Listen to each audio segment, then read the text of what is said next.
hay un hombre cuyo rostro reconoce todo un país. Un hombre al que millones de personas lloraron el mismo día, a la misma hora, en el mismo silencio. Y, sin embargo, casi 70 años después, hay quien todavía se niega a creer que esté muerto. La mañana del 15 de abril de 1957, un avión se desplomó en el patio de una casa de Mérida. Dentro iba el ser humano más querido de México. El cuerpo quedó irreconocible. No lo identificaron por su cara. Lo identificaron por una placa de metal escondida en el interior de su cráneo. Esa placa contaba una historia. La historia de un hombre que ya había caído del cielo 2 veces y había sobrevivido. La gente lo llamaba el Inmortal. Esta es la historia de su último vuelo y de todas las preguntas que ese vuelo dejó en el aire. Para entender por qué su muerte dejó una herida que aún no cierra, primero hay que entender qué significaba estar vivo siendo Pedro Infante. Nació el 18 de noviembre de 1917 en Mazatlán y creció en Guamúchil, en el norte de México. No nació entre lujos, nació entre herramientas. Antes de cantar, fue carpintero. Con sus propias manos hacía muebles, ventanas, sillas, objetos para gente humilde, como él. Y quizá por eso, cuando años después se convirtió en estrella, el pueblo nunca lo sintió lejano, sintió que uno de los suyos había llegado por fin hasta lo más alto. Llegó a la Ciudad de México persiguiendo un sueño que muchos consideraban imposible. Cantó en orquestas, tocó puertas, esperó. Y entonces, poco a poco, aquella voz empezó a colarse en las radios de todo el país. Protagonizó más de 60 películas, grabó cientos de canciones, pero los números no explican el fenómeno. Lo que ocurrió con Pedro Infante no fue fama, fue amor. Era el galán que las mujeres adoraban y, al mismo tiempo, el amigo con el que los hombres querían tomarse una copa. Era elegante y arrabalero, tierno y bravío. En él, México entero se reconoció a sí mismo. Pobre pero digno, sufrido pero alegre, capaz de llorar una canción y al verso siguiente, soltar una carcajada. Sus boleros y rancheras, Amorcito Corazón, 100 años, ellas se convirtieron en la banda sonora de los hogares mexicanos. Se cantaban en las bodas, se cantaban en los velorios, se cantaban para enamorar y para sobrevivir al desamor. Decían que su voz tenía algo difícil de nombrar, que no cantaba para la gente, cantaba como la gente, como si supiera exactamente lo que dolía. En la cima de su carrera, era probablemente el hombre más querido de toda una nación. Tenía éxito, dinero, multitudes coreando su nombre. Lo tenía todo. Pero aquello era solo el principio, porque detrás del ídolo había un hombre con una obsesión secreta, una pasión que lo elevaba literalmente por encima de todo, una pasión que terminaría matándolo. Pedro Infante amaba volar, pero si era el hombre más amado de México, que lo empujaba una y otra vez hacia el único lugar donde ya casi había muerto 2 veces. Para entender el final, hay que volver al avión, y antes que al avión, al cielo. Volar no era para Pedro Infante un capricho de estrella. Obtuvo su licencia de piloto, acumuló miles de horas de vuelo, llegó a tener su propia línea de transporte aéreo, Transportes Aéreos Mexicanos. El cielo era el único lugar donde nadie lo perseguía, donde no era el ídolo de nadie, donde solo era un hombre y una máquina. Pero el cielo ya le había pasado factura. Había sobrevivido a 2 accidentes aéreos. Uno de ellos, años atrás, le abrió la cabeza. Los médicos tuvieron que colocarle una placa de metal en el cráneo para mantenerlo con vida. Recuérdala, esa placa, porque va a volver a aparecer en esta historia de la forma más escalofriante. Lunes 15 de abril de 1957.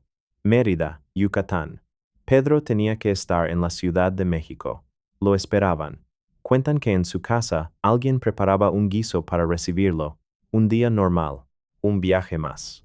Uno en 300. La aeronave no era una avioneta elegante. Era un viejo Consolidated, un bombardero de guerra transformado en avión de carga. El modelo 24, conocido también como Liberator, matrícula XA-Count. Y esa mañana no transportaba pasajeros, transportaba pescado. Piénsalo un momento.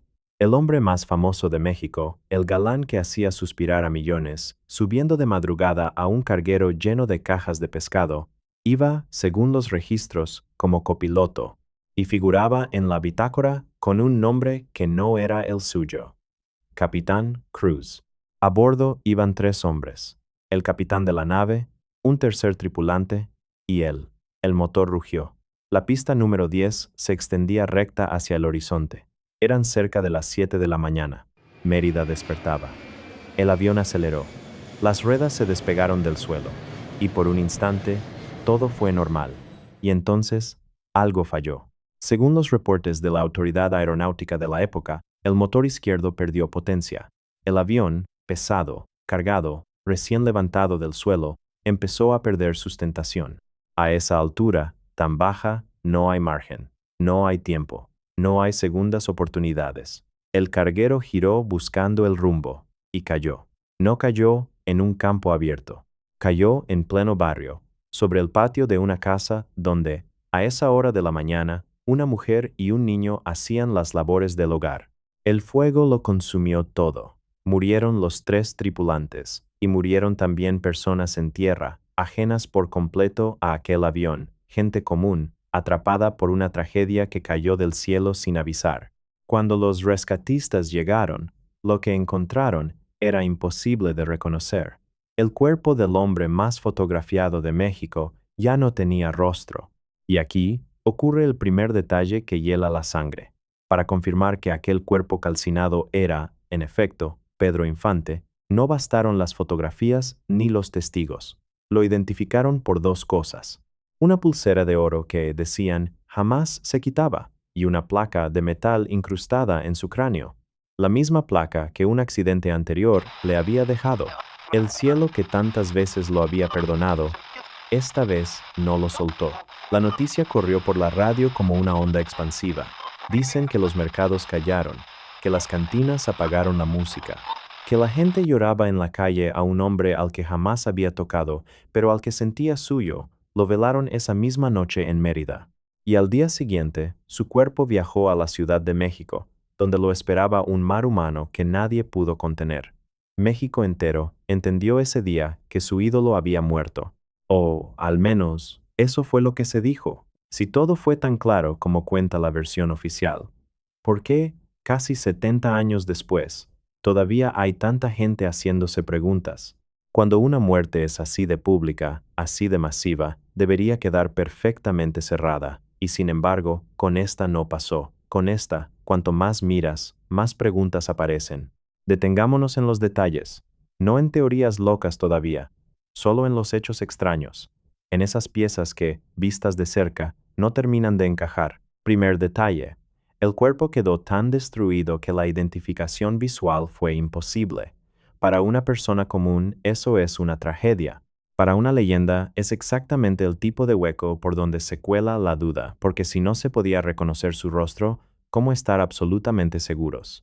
Segundo detalle: el nombre falso. En los papeles del vuelo, Infante no figuraba como Infante, sino bajo otra identidad.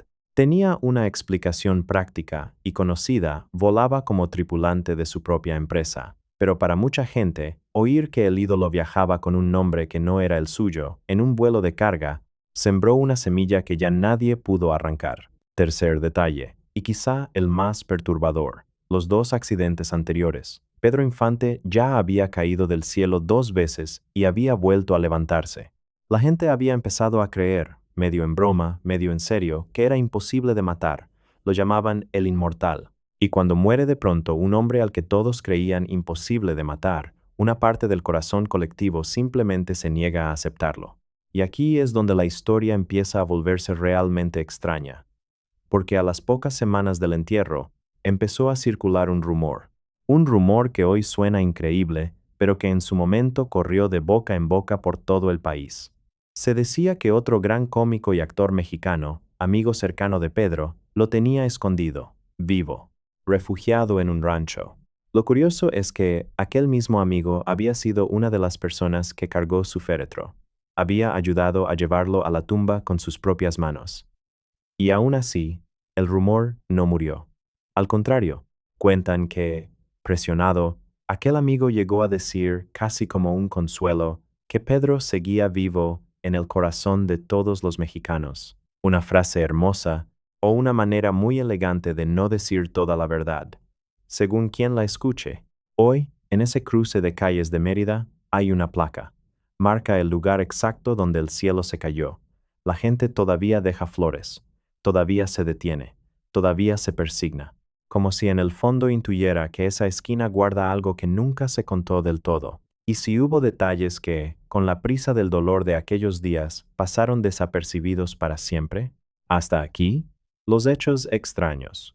Pero lo más sorprendente estaba todavía por llegar, porque con el paso de los años, aquellos rumores dejaron de ser simples murmullos y se convirtieron en teorías. Aclaremos algo antes de seguir, porque importa. Nada de lo que viene a continuación está probado. Ninguna de estas teorías tiene una sola evidencia sólida. Los hechos documentados dicen que Pedro Infante murió aquella mañana en Mérida, pero entender por qué tanta gente quiso creer otra cosa también es parte de esta historia, quizá la parte más humana de todas. Teoría número 1. La huida. Algunos sostuvieron que Pedro no murió, que fingió su propia muerte, que estaba agotado de la fama, de las multitudes, de no poder caminar por la calle sin que el mundo entero lo reclamara. Según esta versión, el accidente fue la oportunidad perfecta para desaparecer, para, por fin, ser libre, para vivir, en el anonimato, la vida tranquila que como ídolo jamás pudo tener. Es, quizá, la teoría más triste de todas, porque no habla de un complot, habla de un hombre tan amado que el amor se le había vuelto una jaula. Teoría número 2. El rostro. Otros aseguraron que sí sobrevivió al accidente, pero quedó terriblemente desfigurado, y que un hombre que había vivido de su rostro, del galán perfecto que todos adoraban, no soportó la idea de que el mundo lo viera así, que prefirió que México lo recordara joven, guapo, intacto, antes que mostrarse roto, que eligió morir en la memoria de todos para no vivir herido a la vista de todos. Teoría número 3. La conspiración. Y aquí la historia se oscurece de verdad. Con el tiempo aparecieron quienes afirmaron que la muerte de Infante no fue un accidente, que detrás hubo intereses poderosos. Se habló de política, se habló de poder, se habló de gente importante a la que, supuestamente, su figura incomodaba. Versiones sin una sola prueba, conviene repetirlo, pero versiones que, una vez sembradas, fueron imposibles de desenterrar. Y teoría número 4. La más inquietante de todas. El hombre que volvió. Décadas después del accidente, apareció un hombre. Cantaba en bares. Se le parecía. Se movía como él. Sonreía como él. Y según quienes lo defendían, hasta su letra, su forma de escribir, coincidía con la del ídolo. Algunos juraron que era Pedro Infante, envejecido, regresando por fin de entre los muertos. La mayoría dijo que era, simplemente, un imitador extraordinario, un fantasma, un farsante, un hombre que se aferró tanto a su ídolo que terminó convirtiéndose en él. Nunca se demostró nada. Pero durante un tiempo, mucha gente necesitó creer. Y hay un detalle más, sencillo y demoledor, que mantuvo todas estas teorías con vida. Nunca hubo, para mucha gente, una imagen clara, indiscutible, definitiva de su rostro sin vida. Lo que el pueblo recuerda no es un cadáver, es una sonrisa, y cuesta mucho enterrar una sonrisa. ¿Qué habrías pensado tú, en aquel México de 1957, oyendo por la radio que tu ídolo había caído, pero sin haber visto jamás su rostro por última vez? Es fácil reírse de las teorías, pero detrás de todas ellas hay la misma cosa. No es locura, no es ignorancia, es duelo. Un duelo tan grande que un país entero no supo cómo cargarlo. Han pasado casi 70 años. Las personas que lloraron aquella mañana han ido envejeciendo. Muchas ya se han ido. Y, sin embargo, Pedro Infante no se va. Sigue sonando en las cantinas. Sigue apareciendo en la televisión los domingos por la tarde. Sus películas se siguen viendo. Sus canciones se siguen cantando en las bodas y en los velorios, igual que hace 7 décadas. Generaciones que nacieron medio siglo después de su muerte lo descubren y se enamoran. Cada 15 de abril, en el aniversario de su muerte, la gente se reúne, no con tristeza, sino casi con ternura. Le cantan, le llevan flores, le hablan como a alguien que sigue ahí, Y tal vez ahí esté la respuesta a todo este misterio. Tal vez todas esas teorías, la huida, el rostro, la conspiración, el hombre que volvió, nunca trataron realmente de aviones ni de pruebas. Tal vez solo eran la manera que encontró un pueblo entero de decir una sola cosa, repetida durante 7 décadas: no queremos que te vayas. Porque eso es lo que de verdad significa la palabra inmortal. No que no puedas morir, sino que, aunque mueras, la gente se niega a soltarte. Los hechos son claros. Un avión cayó una mañana de abril. Un hombre murió. Otros también. Incluso personas inocentes en tierra que nada tenían que ver con la fama. Eso está documentado. Eso es real. Eso duele. Pero hay otras cosas que quizá nunca sepamos del todo. ¿Qué pensó en ese último segundo? ¿Por qué seguía subiendo a aviones después de haber caído 2 veces?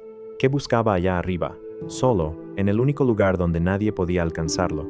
Es posible que nunca lleguemos a conocer toda la verdad. Y, a estas alturas, quizá ya no importe. Porque al final, la pregunta más inquietante no es si Pedro Infante murió aquella mañana en Mérida.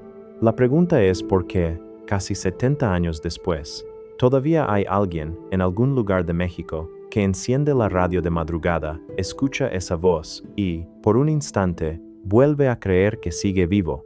Pedro Infante Cruz, 1917-1957. El cielo se lo llevó una mañana de abril. El pueblo nunca se lo devolvió.